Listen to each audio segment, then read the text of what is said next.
आप लोगों ने सुना होगा जटायु के बारे में, ठीक है। जैसे कहना चाहिए लक्षद्वीप का क्षेत्र है, ठीक है। लक्षद्वीप में जो सबसे दक्षिणी द्वीप है, ठीक है, जैसे आप यहाँ पर देखो, लक्षद्वीप का सबसे दक्षिणी द्वीप है कौन सा? मिनिकॉय द्वीप।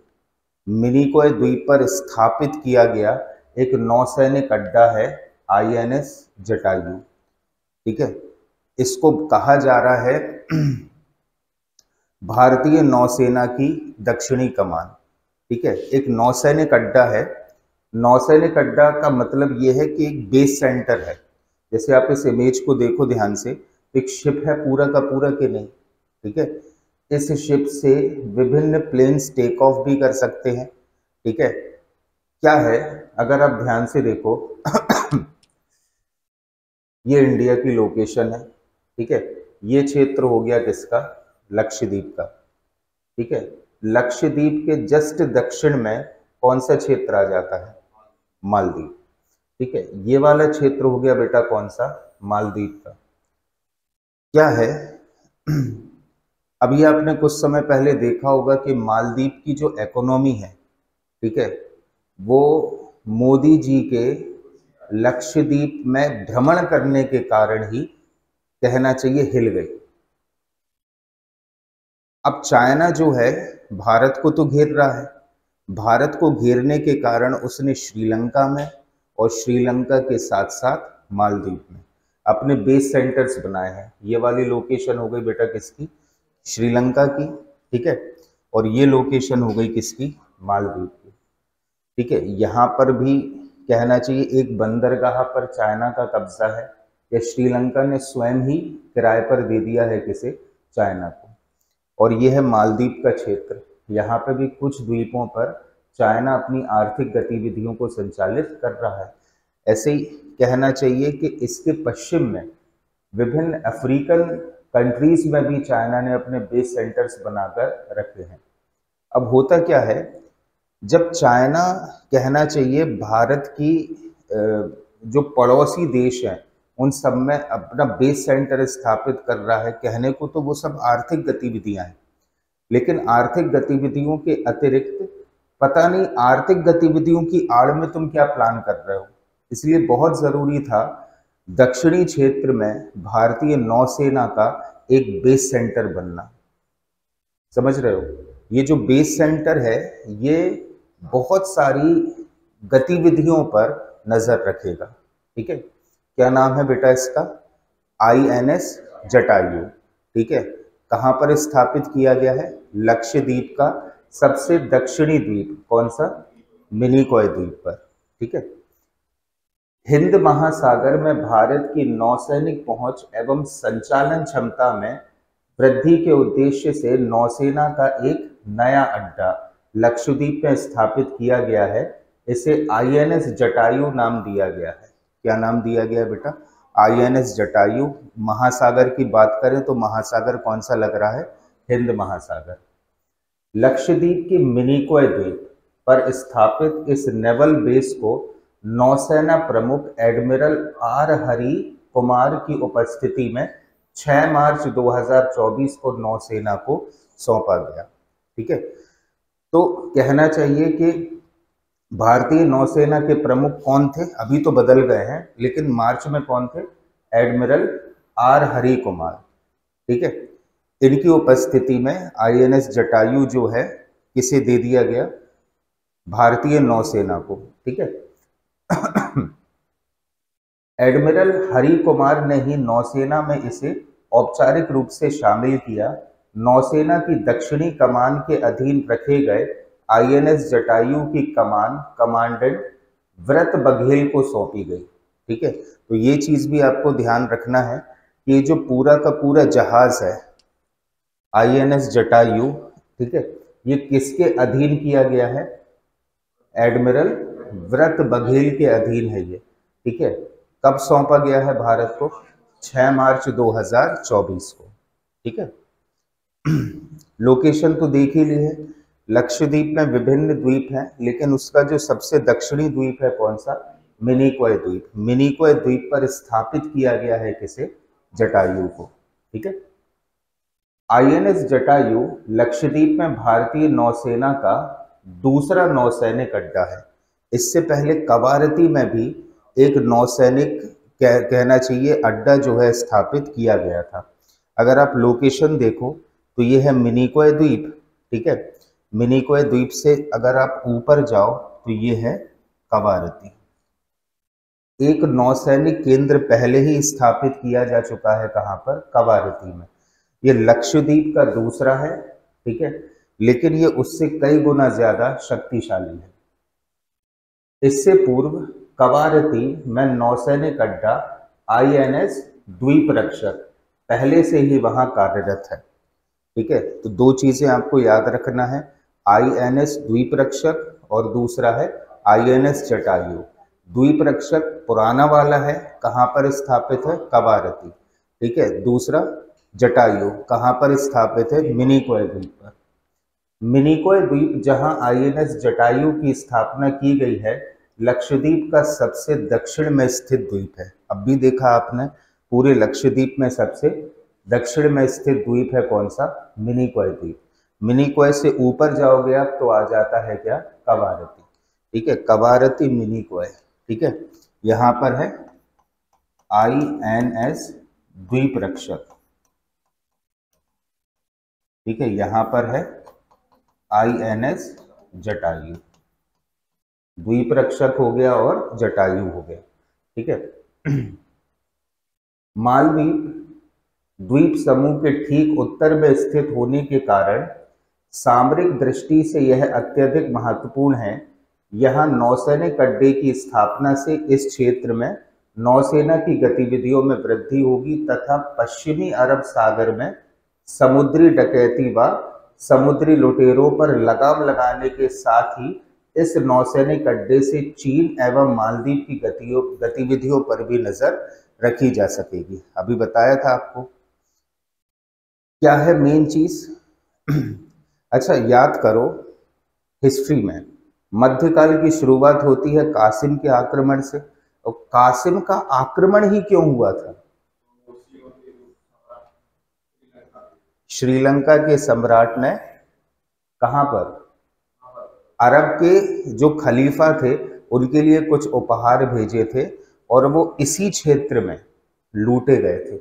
ये क्षेत्र आज से नहीं, कई युग पहले से समुद्री लुटेरों का गढ़ रहा है। ठीक है।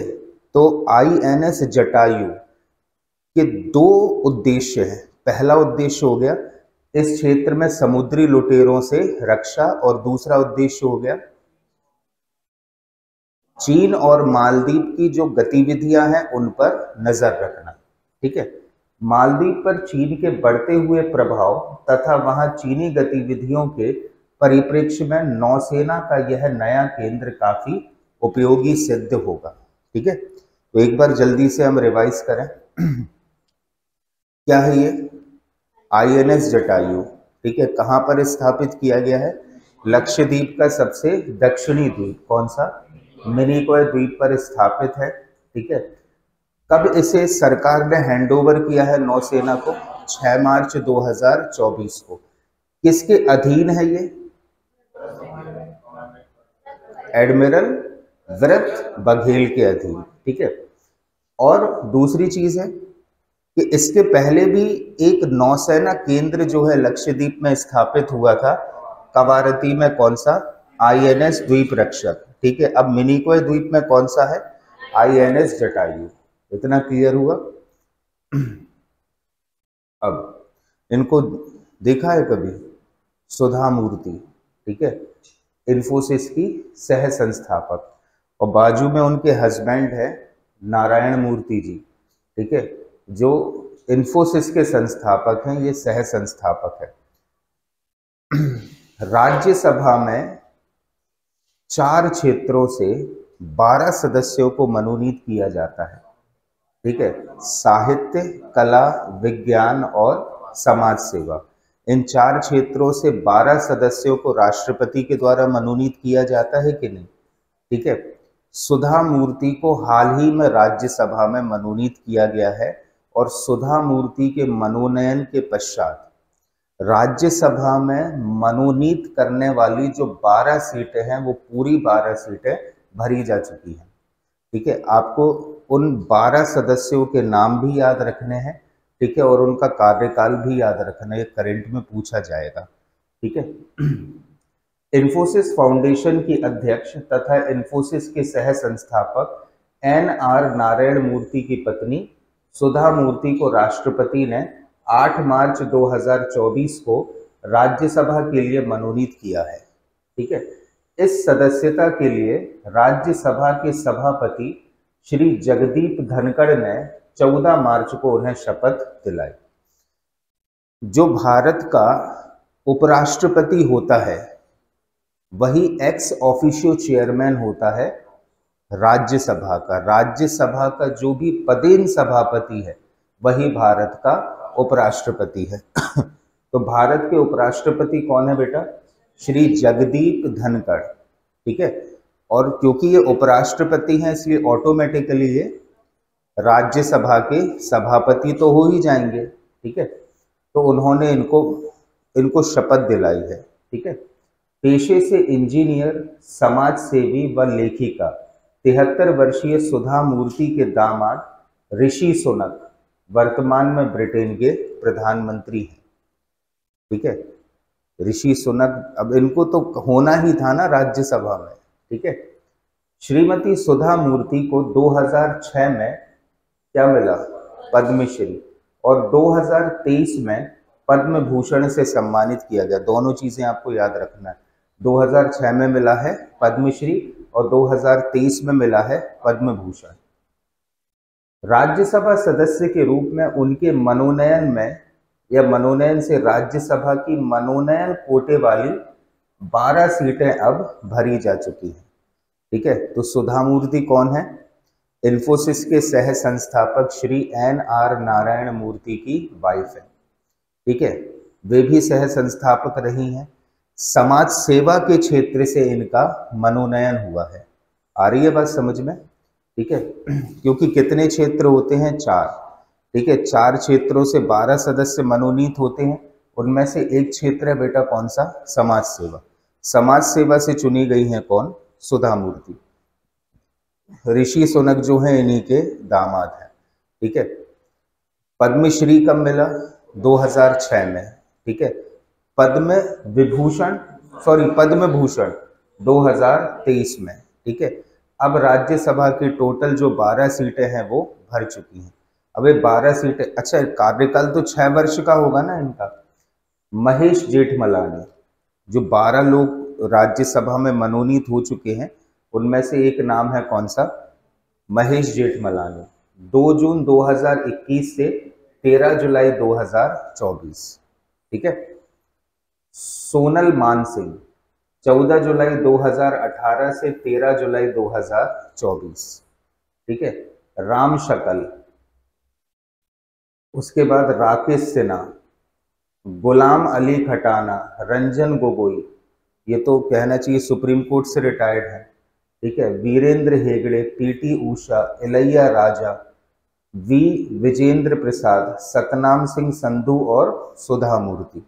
ये 12 सदस्य हैं वर्तमान राज्यसभा में जो मनोनीत किए गए हैं। क्लियर है? अब एक और बहुत ही कहना चाहिए गजब का डिसीजन है जो हाल ही में सुप्रीम कोर्ट ने दिया है। वो डिसीजन ये है बेटा कि रिश्वत लेकर सदन में बात कहने, वोट डालने के मामले में सांसदों या विधायकों को मिलने वाली छूट के संबंध में सुप्रीम कोर्ट ने 25 वर्ष पुराना अपना ही फैसला पलटा।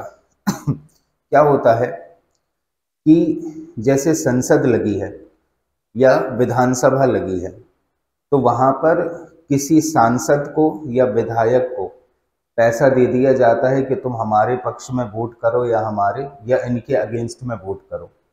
ठीक है।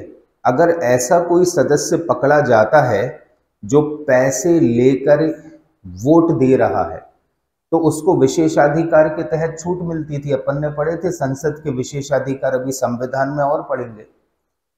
विशेषाधिकार के तहत छूट ऐसी मिलती थी कि जब तक कोई व्यक्ति विधायक है या सांसद है तो ऐसे छोटे छोटे केसेस में उसको गिरफ्तार नहीं किया जा सकता, ये उसका विशेष अधिकार है। लेकिन सुप्रीम कोर्ट ने अब कह दिया है कि ऐसा अब कोई भी विशेषाधिकार संचालित नहीं होगा। पहले सुप्रीम कोर्ट का ही डिसीजन था कि अगर किसी पर आरोप है या पर्याप्त प्रमाण भी है कि कोई सांसद है या विधायक है वो पैसे देकर वोट दे रहा है, जैसे कहना चाहिए कोई भी प्रस्ताव संसद में आता है, कोई भी विधेयक संसद में आता है तो कैसे पारित होता है? वोटिंग से। जो सांसद होते हैं वो उस पर वोट करते हैं।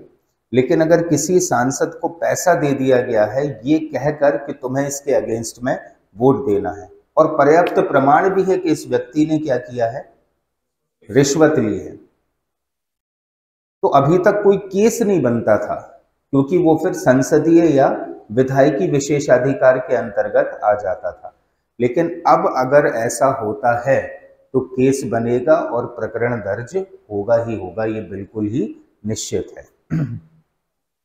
तो सुप्रीम कोर्ट के 5 न्यायाधीशों की संविधान पीठ ने 1998 में झारखंड मुक्ति मोर्चा रिश्वत केस यानी नरसिम्हा राव मामले में 3-2 के बहुमत से फैसला दिया था कि अगर कोई सांसद या विधायक रिश्वत लेकर सदन में वोट डालता है या भाषण देता है तो उसे संसदीय विशेषाधिकार प्राप्त होगा। क्या होगा बेटा? उसे संसदीय विशेषाधिकार प्राप्त होगा, उस पर आपराधिक केस नहीं चलेगा। ये कब की बात है बेटा? 1998 में स्वयं सुप्रीम कोर्ट का निर्णय था। कौन से केस में?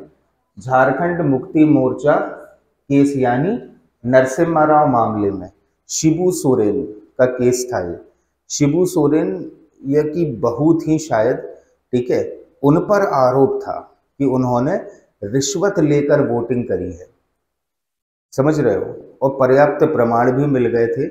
तब सुप्रीम कोर्ट का ही निर्णय था कि अगर कोई सांसद है या विधायक है वो रिश्वत लेकर, आपके पास एविडेंस भी है कि रिश्वत ली गई है और वोटिंग की गई है, ठीक है, तो उसको संसदीय विशेषाधिकार के तहत कोई भी आपराधिक मामला दर्ज नहीं होगा।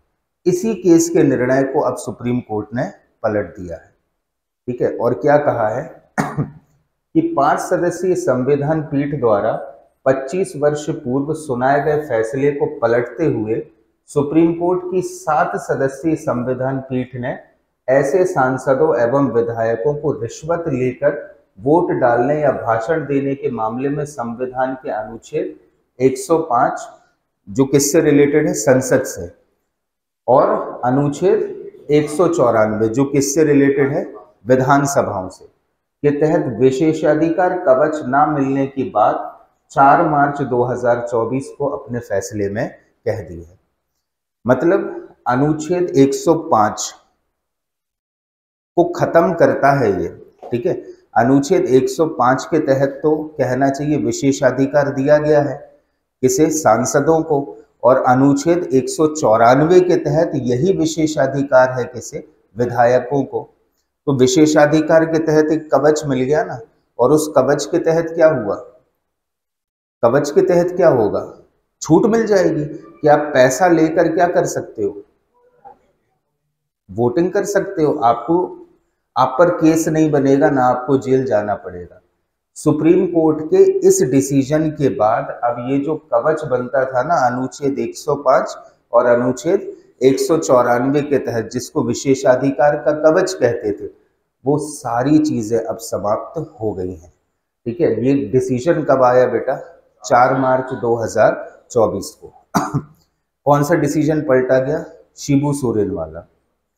मुख्य न्यायाधीश न्यायमूर्ति DY चंद्रचूड़, न्यायमूर्ति AS बोपन्ना, न्यायमूर्ति AS सुद्रेश, न्यायमूर्ति PS नरसिम्हा, न्यायमूर्ति JB पारडीवाला, न्यायमूर्ति संजय कुमार और न्यायमूर्ति मनोज मिश्र की 7 सदस्यीय पीठ के 4 मार्च के सर्वसम्मत फैसले में कहा गया है कि रिश्वत लेने का अपराध तो उसी पल हो जाता है जब सांसद या विधायक रिश्वत लेता है, भले वोट ना डाले लेकिन रिश्वत ले ली है तो उसी वक्त अपराध तो हो ही गया है या लेने के लिए तैयार हो जाता है, उसके बाद वह वोट देता है या नहीं, इससे कोई फर्क नहीं पड़ता। समझ रहे हो, इसका कोई फर्क नहीं पड़ता तुम वोट दो अथवा ना दो, लेकिन तुम्हारे मन में तुम इस बात के लिए ही तैयार हो गए कि हम रिश्वत ले लेंगे या रिश्वत तुमने ले ली है, तो वो अपराध सिद्ध हो ही गया है। समझ रहे हो है? हाँ, आपने तो सोच ही लिया ना, तो वो जो कहना चाहिए कि खंडित मानसिक स्तर है वो तो आपके दिमाग में आ ही गया है। समझ रहे हो बात के लिए? ठीक है, तो ये जो चीज है ये अब सिद्ध हो गई है कि अगर कोई भी सांसद है या विधायक है, वो रिश्वत लेकर यदि सदन में वोट डाल रहा है, एक के पक्ष में डालेगा तो एक के विपक्ष में, और पर्याप्त प्रमाण मिल जाए कि उसने रिश्वत ली है, तो क्या होगा, उसको अनुच्छेद 105 और 194 के तहत जो कवच मिलता है वो नहीं मिलेगा।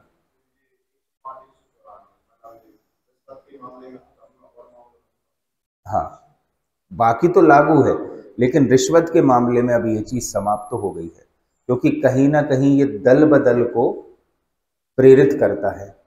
भाई जैसे तुम कहना चाहिए एक रूलिंग पार्टी के हो और तुम्हें विपक्ष से जो है रिश्वत मिल जाए, ठीक है, और तुम्हारी पार्टी का एक भी सदस्य अगर तुम्हारे ही अगेंस्ट में वोट कर दे तो वो तो अविश्वास है।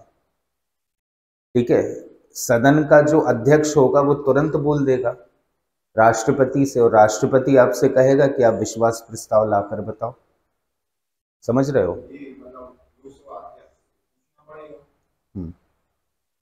उसकी अनुमति के बिना गिरफ्तारी नहीं होगी, लेकिन गिरफ्तारी अब हो सकती है।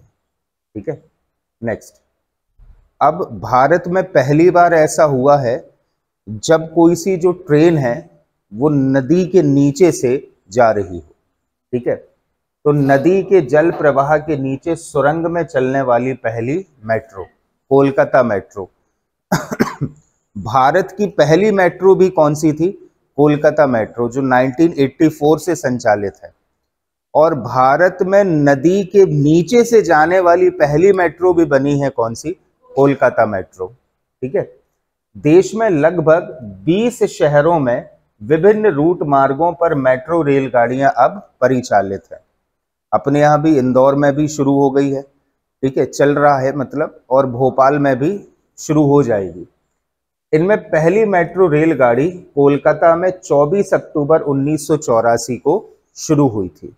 ठीक है, इसमें अब कोलकाता मेट्रो ही देश में ऐसी पहली मेट्रो हो गई है जो एक खंड में नदी के नीचे सुरंग से होकर प्रचालित होगी। ठीक है, मतलब नदी के नीचे सुरंग बनाई गई और वहां से होकर जो है इसका परिचालन होगा। कोलकाता में एस्प्लेनेड, एस्प्लेनेड एक स्टेशन का नाम है, जैसे हमारे यहाँ है ना गोपालगंज सिविल लाइन, ऐसे कोलकाता में एक स्थान है, उसका नाम है क्या? एस्प्लेनेड। एस्प्लेनेड से व हावड़ा के बीच यात्रा की दूरी कम करने के लिए कौन सी नदी? हुगली नदी के नीचे सुरंग बनाई गई है। नदी के तल से 13 मीटर नीचे बनाई गई 5.55 मीटर व्यास की 2 सुरंगें अप व डाउन रेल के लिए एक दूसरे के समानांतर बनाई गई हैं। ध्यान से देखो, ये नदी का तल है, ठीक है, नदी के तल के नीचे अप व डाउन 2 सुरंगें बनाई गई हैं, और इन 2 सुरंगों के बीच 2 स्टेशन एस्प्लेनेड और हावड़ा के बीच इस मेट्रो का परिचालन वर्तमान में किया जा रहा है। कौन कौन से 2 स्टेशन हो गए? एस्प्लेनेड और हावड़ा। ठीक है, हुगली नदी के नीचे जल प्रवाह वाले क्षेत्र में सुरंग की लंबाई 520 मीटर है, मतलब लगभग आधे किलोमीटर लंबी ये सुरंग है। ठीक है, जिसे पार करने में मेट्रो ट्रेन को 1 मिनट से भी कम समय लगेगा। जमीन से 33 मीटर व नदी तलहटी से 13 मीटर। जो जमीन की सतह है ना बेटा, जैसे ये हो गई जमीन जहां पर पुल बना है, इससे 33 मीटर, और जहां पर पानी भरा है वहां से 13 मीटर नीचे ये सुरंग बनी है। अब जो मशीन लाई गई है ना, जिस मशीन को स्थापित किया गया था, जिससे खुदाई की गई थी या सुरंग बनाई गई थी, वो जर्मनी से लाई गई थी। ठीक है। जर्मनी से आयातित विशेष earth pressure balancing machine, Germany से लाई गई थी और उस मशीन का नाम क्या था? अर्थ प्रेशर बैलेंसिंग मशीन की मदद से सुरंग को निर्मित किया गया।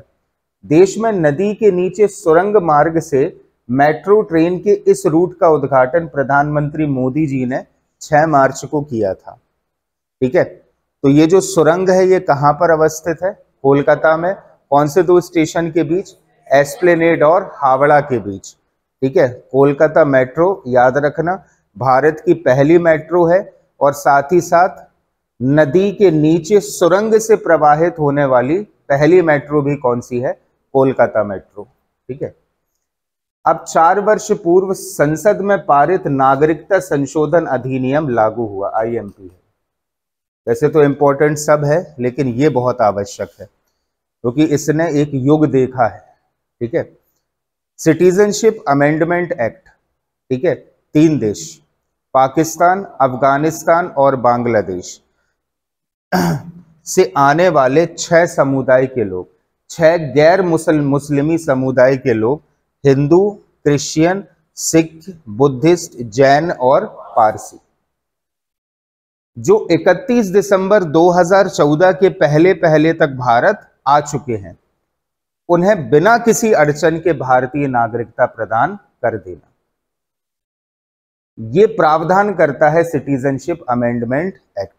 हाल ही में अपन ने कुछ ही समय पहले नागरिकता पढ़ी थी भारतीय संविधान में नागरिकता हासिल करने के जटिल प्रावधान थे। ठीक है, लेकिन ये लोग जो 31 दिसंबर 2014 से पहले गैर मुस्लिमी 6 समुदाय से संबंधित हैं, इनको बिना किसी दिक्कत के भारतीय नागरिकता तत्काल प्रदान कर दी जाएगी। ठीक है, तो नागरिकता संशोधन अधिनियम लाया कब गया था? ये 2019 में। का उद्देश्य नागरिकता अधिनियम CAA 1955 में संशोधन करना है। आपने देखा होगा कि अपन ने नागरिकता अधिनियम पढ़ा, 1955 पढ़ा था ना, इसमें अलग अलग आधारों पर भारतीय नागरिकता मिलती है, उसमें संशोधन होगा।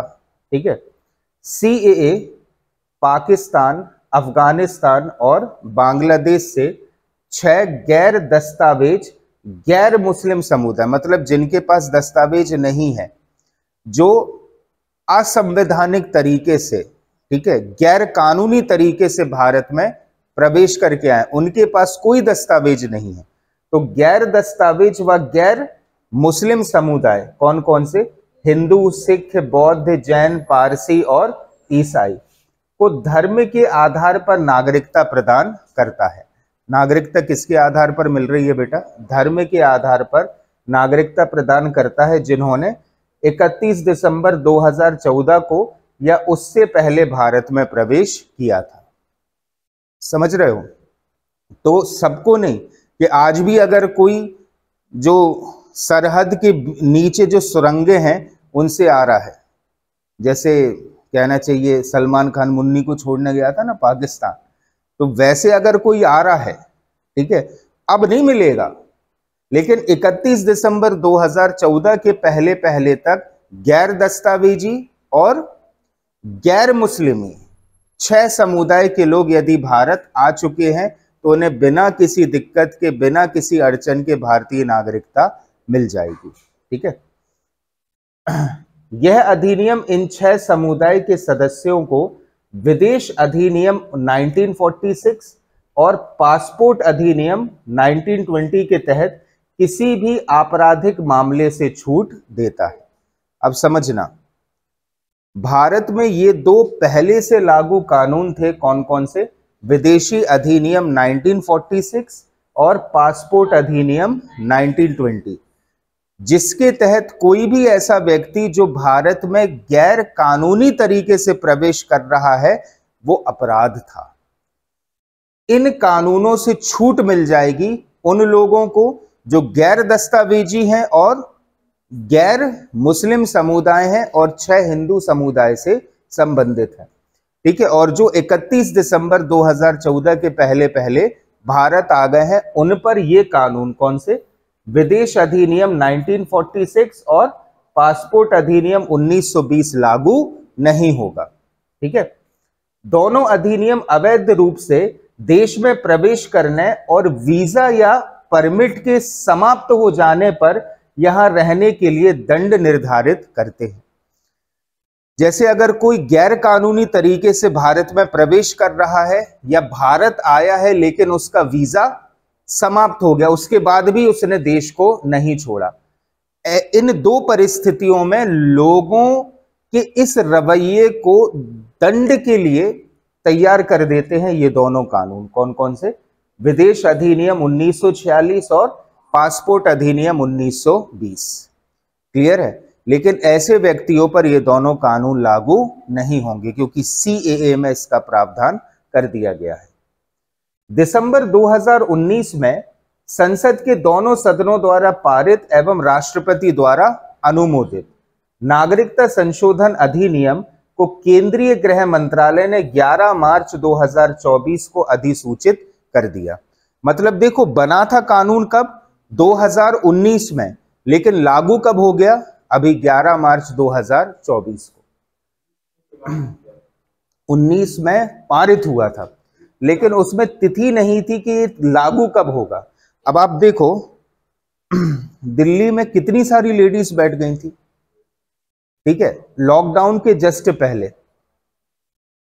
कौन सा इलाका था? शाहीन बाग पर। ठीक है, सब किसका विरोध कर रही थी? सीएए का ही विरोध कर रही थी, क्योंकि सबसे ज्यादा मात्रा में तो एक विशेष समुदाय के लोग जो हैं उन्होंने प्रवेश किया है भारत में, और ये लोग बस गए हैं कहां पर? असम में। ठीक है, याद रखना, ये हिंदुओं के लिए, हिंदू जाति के जो 6 समुदाय हैं उनके लिए तो सौगात है, लेकिन गैर हिंदू समुदाय जो इलीगली इंडिया में प्रवेश कर कर आए हैं, ठीक है, उनके लिए ये हथकड़ी सिद्ध होगा, क्योंकि उनको वापस जैसे आए हो तुम वैसे ही जिस देश से आए हो वहां पर सरकार भेज देगी। इससे एन केन प्रकारेण किसी विशेष समुदाय की जनसंख्या पर भी कंट्रोलिंग होगी। ठीक है, क्योंकि ये सबसे ज्यादा 2 क्षेत्रों में भरे हैं, एक असम और एक पश्चिम बंगाल। ठीक है, और उन क्षेत्रों की सरकारों ने, विशेषतः पश्चिम बंगाल की सरकारों ने अपना वोट बैंक बढ़ाने के लिए इनको आधार कार्ड बनवा दिए, वोटर आईडी कार्ड बनवा दी, आप परमानेंट हो गए। लेकिन आपके पूर्वज इंडिया के हैं अथवा नहीं है, ठीक है, इसका कोई भी प्रमाण आपके पास नहीं है। तो जिसके साथ ही यह कानून अब प्रभावी हो गया है। कब से? 11 मार्च 2024 से। 19 में प्रभावी नहीं था। 11 मार्च 2024 से सीएए अब पूर्ण तरीके से भारत में लागू हो गया। इस संशोधन अधिनियम के जरिए नागरिकता अधिनियम 1955 में संशोधन किया गया है, और उन 2 कानूनों के नाम आपको याद रखना है जिन कानूनों को ये समाप्त कर रहे हैं। कौन कौन से 2 कानून है बेटा? विदेश अधिनियम 1946 और पासपोर्ट अधिनियम 1920। इससे 31 दिसंबर 2014 तक पाकिस्तान, अफगानिस्तान व बांग्लादेश से दस्तावेजों के बिना ही भारत आए प्रताड़ित गैर मुस्लिम अल्पसंख्यक शरणार्थियों को भारत की नागरिकता प्रदान करने का मार्ग प्रशस्त हो गया है। ठीक है, गैर मुस्लिम। ठीक है, संयुक्त संसदीय समिति की जनवरी 2019 की रिपोर्ट में ऐसे शरणार्थियों की संख्या कितनी है? 31,313 है, बहुत ज्यादा नहीं है। ठीक है, जिनमें सबसे ज्यादा 25,447 हिंदू, 5,807 सिख हैं, 55 ईसाई हैं तथा बौद्ध और पारसियों की संख्या 2-2 है। इनके पुनर्वास व इन्हें नागरिकता प्रदान करने की कानूनी बाधाएं दूर हो गई हैं। अब इन्हें आसानी से जो है भारत की नागरिकता मिल जाएगी। सीएए को अधिसूचित किए जाने के बाद उसकी नागरिकता के लिए आवेदन की प्रक्रिया सरकार द्वारा अब शुरू कर दी गई है। अब प्रक्रिया में बेटा सरकार क्या कर रही है कि हर एक राज्य की सरकारें तो उसके लिए तैयार नहीं होंगी ना, क्योंकि कुछ राज्यों को तो नुकसान ही होगा सीए लागू करने से, इसलिए पूरी प्रक्रिया जो है ऑनलाइन कर दी गई है। बस आपके पास एक एविडेंस होना चाहिए जो ये सिद्ध कर दे कि आप 31 दिसंबर 2014 के पहले पहले इन 3 देशों से भारत आए हो। आपसे नहीं पूछा जाएगा कि आप कैसे आए, बस आपको ये प्रमाण देना है कि 31 दिसंबर 2014 से पहले तुम इंडिया आ गए। ठीक है। ऐतिहासिक संदर्भ में तो सरकार ने शरणार्थियों की दुर्दशा में सुधार करने के लिए पूर्व में भी कदम उठाए, जिसमें वर्ष 2004 में नागरिकता नियमों में संशोधन किया गया। 14, 15, 16 और 18 में अधिसूचनाएं सरकार ने इसके संबंध में जारी करी, लेकिन यह कारगर सिद्ध नहीं हुआ। अब नागरिकता अधिनियम 1955 की धारा 6B CAA के अंतर्गत नागरिकता के लिए आवेदन प्रक्रिया का आधार है। याद रखना, जैसे मान लो कोई भी व्यक्ति है जो 31 दिसंबर 2014 के पहले पहले भारत आ गया है, उसके लिए आवेदन करने का अधिकार उसको कौन सी धारा दे रही है?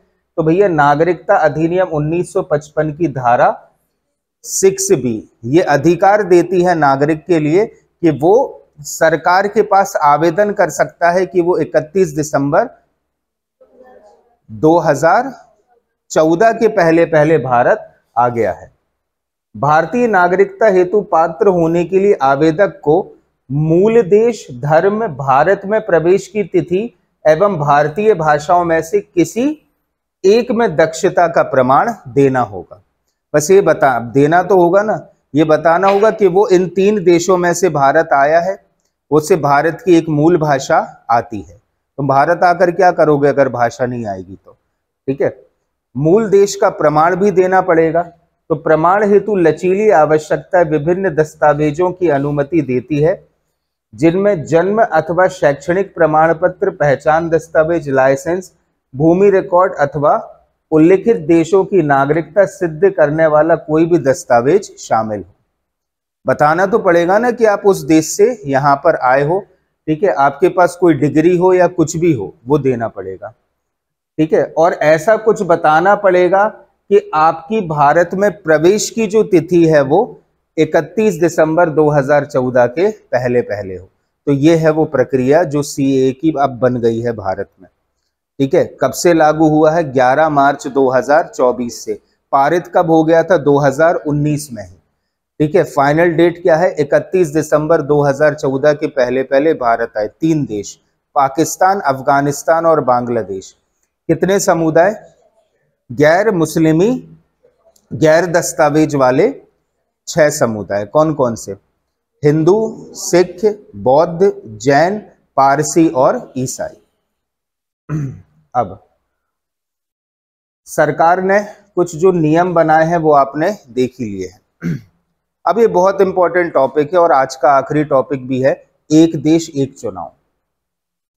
कुछ समय पहले अपन ने पढ़ा था कि मोदी सरकार ने भूतपूर्व राष्ट्रपति रामनाथ कोविंद की अध्यक्षता में एक समिति बनाई है जो इस बात की जांच कर रही है कि क्या भारत में एक देश एक चुनाव हो सकते हैं। कोविंद समिति ने हाल ही में अपनी रिपोर्ट प्रस्तुत कर दी है और ये रिपोर्ट जो है हैंडओवर हो गई है महामहिम राष्ट्रपति श्रीमती द्रौपदी मुर्मू को। ठीक है। अब क्या हुआ? कोविंद समिति ने कह दिया है कि हाँ, भारत में एक देश एक चुनाव पॉसिबल है। ठीक है। और कुछ विशेष प्रकार की सिफारिशें इन्होंने की हैं। भारत में लोकसभा, राज्य विधानसभा तथा स्थानीय निकाय, स्थानीय निकाय में आ जाता है पंचायत और नगर निगम के चुनाव आमतौर पर अलग अलग समय पर होते हैं। इससे वर्ष भर किसी न किसी राज्य में चुनाव का माहौल बना ही रहता है। इस स्थिति में सुधार के लिए पूरे देश में सभी चुनाव एक ही समय पर कराने की सरकार की योजना है। ठीक है। इसके विभिन्न पहलू व संभावनाओं पर विचार के लिए पूर्व राष्ट्रपति श्री रामनाथ कोविंद की अध्यक्षता में 8 सदस्यीय उच्च स्तरीय समिति का गठन सरकार ने 2 सितंबर 2023 को किया था। किसकी अध्यक्षता में गठित हुई थी? रामनाथ कोविंद की। कब गठित हुई थी? 2 सितंबर 2023 को। हाल ही में अभी इस समिति ने अपनी रिपोर्ट प्रस्तुत कर दी है। राष्ट्रपति श्रीमती द्रौपदी मुर्मू को 14 मार्च 2024 को प्रस्तुत 18,626 पृष्ठों की अपनी रिपोर्ट में अपनी सिफारिशों में चुनाव 2 चरणों में पूरा करने का सुझाव समिति ने दिया है। सबसे पहली चीज तो एक देश एक चुनाव भारत में पॉसिबल है और 2 चरणों में ये चुनाव संचालित होंगे। पहले चरण में लोकसभा और विधानसभा के चुनाव एक साथ कराने का प्रस्ताव है, मतलब लोकसभा और राज्यों की विधानसभाओं के चुनाव एक साथ संचालित होंगे, जबकि दूसरे चरण में लोकसभा और विधानसभा चुनावों के 100 दिनों के भीतर नगरीय निकाय व पंचायत चुनाव कराने का प्रस्ताव दिया है। ठीक है, मतलब 2 वोटिंग मशीन रख दो, एक तरफ जाओ तो लोकसभा के लिए चुन लो, दूसरी तरफ विधानसभा के लिए। लोकसभा और विधानसभा के चुनाव एक साथ संपन्न होने के लगभग 100 दिनों के बाद चुनाव होगा किसका? पंचायती राज और नगरीय निकाय का, मतलब नगर निगम और पंचायतों के। ठीक है, त्रिशंकु सदन हो जाए, चलो ठीक है, अब कह दिए चलो हो गया। फिर कोविंद समिति ने यह कहा, मान लो अब हमारे यहाँ की सरकारें तो अस्थायी हैं, वर्तमान में है पूर्ण बहुमत की सरकार है, लेकिन भविष्य में रहेगी अथवा नहीं कोई नहीं जानता। कई बार ऐसा होता है ना कि प्रधानमंत्री तो बन गए, गठबंधन की सरकार है, किसी पार्टी ने अपना हाथ पीछे खींच लिया, सरकार गिर गई।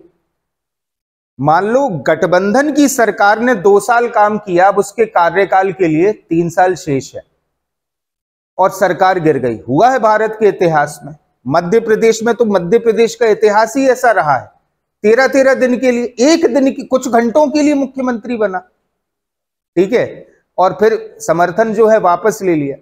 अगर ऐसी स्थिति बन रही है कि 1 साल काम करने के बाद किसी एक पार्टी ने गठबंधन सरकार के समय अपना बहुमत वापस ले लिया, सरकार गिर जाएगी। कितने साल काम किया? 1 साल। अब री इलेक्शन में जो नई सरकार बनकर आएगी वो 4 साल के लिए काम करेगी, वो शेष 5 साल के लिए, मतलब नया टेन्योर उसका चालू नहीं होगा। वर्तमान सरकार का जो शेष समय बचा है उसी समय के लिए फिर वो काम करेगी। ये भी सुझाव दिया गया है। त्रिशंकु सदन, मतलब सदन में अगर दिक्कत हो जाए, अविश्वास प्रस्ताव या फिर ऐसी स्थिति नए सिरे से चुनाव कराने की सिफारिश, तो समिति ने कहा है नए लोकसभा चुनाव का कार्यकाल बची अवधि के लिए ही होगा। याद रखना, ऐसा नहीं कि नई लोकसभा अगर बनकर आ रही है तो फिर से 5 साल के लिए चुनाव, मतलब फिर से 5 साल के लिए काम करेगी। जो भी मतलब वर्तमान लोकसभा का शेष कार्यकाल है उसके लिए ही चुनाव होंगे। यानी चुनाव के बाद गठित सरकार यदि 1 वर्ष के बाद किसी कारण से गिर जाए तो दूसरा कोई दल सरकार बनाने की स्थिति में नहीं है, तो नए सिरे से चुनाव हो सकते हैं, लेकिन इस दौरान नए सदन का गठन बाकी बचे 4 वर्षों के लिए ही होगा। ऐसा नहीं होगा कि वो फिर से 5 साल के लिए काम करेगा। मौजूदा व्यवस्था में बीच में चुनाव की नौबत आने के बाद सदन का कार्यकाल फिर से 5 वर्षों का हो जाता है, लेकिन कोविंद समिति ने जो रिपोर्ट दी है उसमें ऐसा नहीं है। उसमें कहा गया है कि जो भी शेष समय बचेगा उतने समय के लिए ही वर्तमान सरकार गठित होगी। इस कारण ही आजादी के बाद लोकसभा और विधानसभा के एक साथ चुनाव शुरू तो हुए थे, लेकिन आज अलग अलग वर्षों में हो रहे हैं। ठीक है भाई, चुनाव तो एक ही साथ हुए थे ना, लोकसभा और विधानसभाओं के, लेकिन हुआ क्या बीच में? सरकारें आई और गिरी। ठीक है, गठबंधन की सरकारें आई तो डेट्स चेंज हो गई चुनावों की। इन सुझावों को लागू करने के लिए समिति ने संविधान के अनुच्छेद 83 अर्थात संसद की अवधि और अनुच्छेद 172 अर्थात राज्य विधानसभा की अवधि में जरूरी संशोधनों की सिफारिश की है। ठीक है, अब थोड़ा सा इस पर भी ध्यान दे दो कि कितने सदस्य थे समिति में? 8। लेकिन अधीर रंजन चौधरी जो कांग्रेस की तरफ से सदस्य थे, उन्होंने अपने पद से इस्तीफा दे दिया था। तो जब समिति बनी थी तो उसमें 8 सदस्य थे, लेकिन बीच में कांग्रेस के अधीर रंजन चौधरी के इस्तीफे के बाद सिर्फ 7 सदस्य ही वहां पर थे। पूर्व राष्ट्रपति रामनाथ कोविंद की अध्यक्षता वाली इस उच्च स्तरीय समिति के अध्यक्ष के अतिरिक्त 7 सदस्य थे, लेकिन कांग्रेस नेता अधीर रंजन चौधरी के इस्तीफे के बाद सिर्फ 6 सदस्य शेष रह गए। 7 थे, 8 नहीं थे, 7 थे। कोविंद साहब को मिलाकर 8 हो जाएंगे, ठीक है। लेकिन फिर 6 सदस्य बचे। गृह मंत्री अमित शाह इसके सदस्य थे। राज्यसभा के पूर्व नेता प्रतिपक्ष गुलाम नबी आजाद, नाम तो सुना ही होगा इनका, ठीक है। 15वें वित्त आयोग के पूर्व अध्यक्ष NK सिंह, ठीक है। लोकसभा के पूर्व महासचिव सुभाष कश्यप, जिनकी किताबें पढ़ते हैं, ठीक है। वरिष्ठ अधिवक्ता हरीश साल्वे, बहुत खतरनाक आदमी है ये हरीश साल्वे। सलमान खान वगैरह जितने भी ये फिल्म एक्टर वगैरह होते उन पर केस होता, ये देखते हैं। पूर्व मुख्य सतर्कता आयुक्त संजय कोठारी, ये सभी लोग शामिल थे, ठीक है। कानून मंत्री अर्जुन राम मेघवाल, अभी वर्तमान में जो कानून मंत्री है भारत के, कौन? अर्जुन राम मेघवाल को विशेष आमंत्रित सदस्य के रूप में समिति में शामिल किया गया था, ठीक है। तो ये रिपोर्ट आ चुकी है भाई, एक देश एक चुनाव की पॉजिटिव रिपोर्ट आई है। कौन सी समिति थी? कोविंद समिति। कब हैंडओवर करी गई है? 14 मार्च 2024 को। किसे हैंडओवर की गई है? राष्ट्रपति द्रौपदी मुर्मू के लिए। क्या कहा गया है कि देश में एक देश एक चुनाव पॉसिबल है। लोकसभा विधानसभा के चुनाव साथ में कराए जाएंगे, उसके 100 दिनों बाद नगरीय निकाय और पंचायतों के चुनाव पॉसिबल होंगे, ठीक है। उसके बाद अगर सरकार टूटती है या सरकार का विघटन होता है, ठीक है, तो नई सरकार के लिए जो चुनाव होंगे वो शेष कार्यकाल के लिए वो नई सरकार काम करेगी, ठीक है। 5 वर्षों के लिए सरकार काम नहीं करेगी। क्लियर है? इतना हम आपको भी PDF भी सेंड कर देते हैं, ठीक है। इतना तो